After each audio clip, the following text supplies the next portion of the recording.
Hi, we're here at Standard TV and Appliance in one of their beautiful test kitchens, and we are going to be learning a series of sauces from Chef David Musil. Thanks for being with us. Thank you. Glad to be here. Okay, sauces can be a little intimidating, so we're going to start with an easy one. Sure. We're gonna start with the basic tomato sauce. It's something that anybody can make at home. Whether we're in season with fresh tomatoes or you want to use a canned product. Simple ingredients, and you can use it for any of your recipes that require tomatoes. It always tastes Tomato fresher sauce. when you do it yourself. Right, definitely tastes fresher.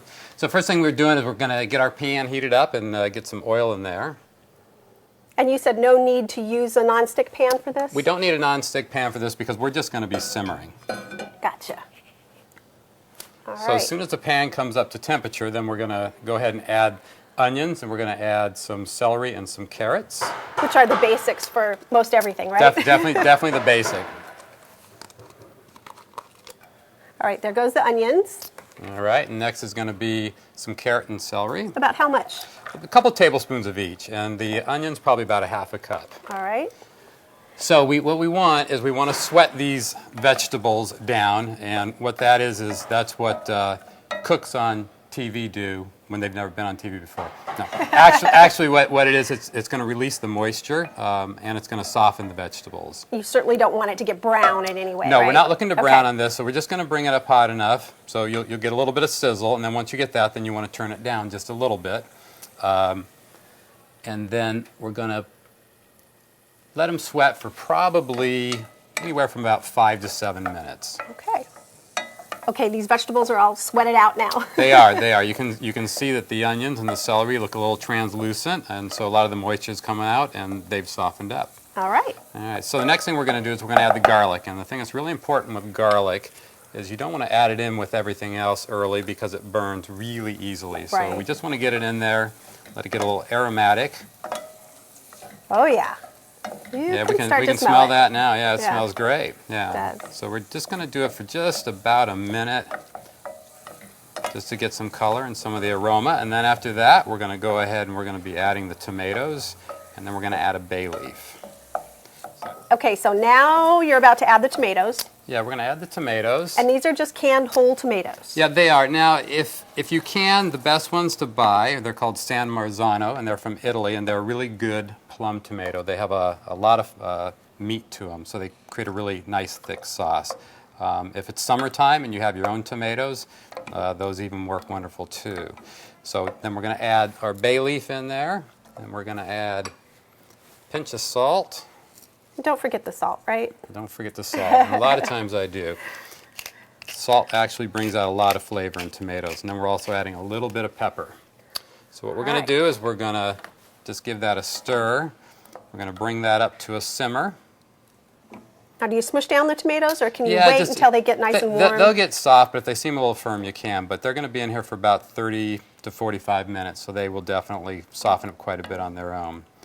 So once we got it up to a simmer, we're going to go ahead and get that covered, just partially. And then you want to come back and try and maybe stir it every 5 or 10 minutes, just to make sure there's no sticking on the bottom. All right. Okay, 35 minutes later. Yeah, it's About. nice and thick. Yep. Nice and thick. Yep. It's reduced. You can see even from the side of the pan how much it's reduced. Right, totally. So about this time now, you want to add some fresh herbs. I like to use oregano. If you like, you could also use basil. Just depends on what you like and what you might be using it for when you're done. You just throw it in stems and all. Just throw it in stems and all, because you can fish it out or straining depending on what you're going to do. You just want to do it for about 5 minutes. I'm not trying to get this to taste like oregano. I just want it to get some flavor. Little flavor. I have a question for you, Chef You David. bet. Not all bottled tomato sauces are going to have chunks of carrot or True. celery in it. True. Is this just a matter of taste? There's a lot of schools of thought on what you should put in and not put in a tomato sauce.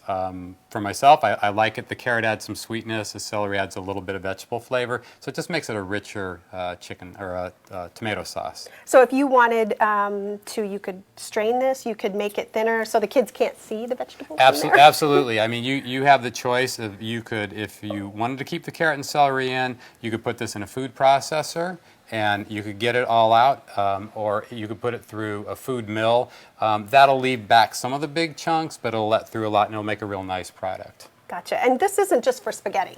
No, you can use this to make your own pizza sauce. You could add it to chili. You can make a barbecue sauce at which hopefully we're going to be doing one of these weeks here too. All right, so it's kind of the basis for many dishes. Definitely, definitely. So maybe we want to give it a taste? Yeah, of course. All right, here we go. Taste it. All right. I'm glad you made something I really like, so I don't have to pretend. All right. That's delicious. That's good. You're looking for a nice tomato taste. You don't want it to be too acidic from the tomatoes. It's not. You could always add a little bit of sugar if it is. I think it might need a teeny bit more salt, but overall, I think it tastes pretty good. And the carrot does give it just that little hint of sweetness. Good. I like that. Great. Good job. All right. Thanks so Thank you. much, Chef Thank you David. very much. And thanks to Standard TV for letting us use their beautiful kitchen. If you'd like the full ingredients and the process of making this sauce, just go to our website. It's fusionnw.com.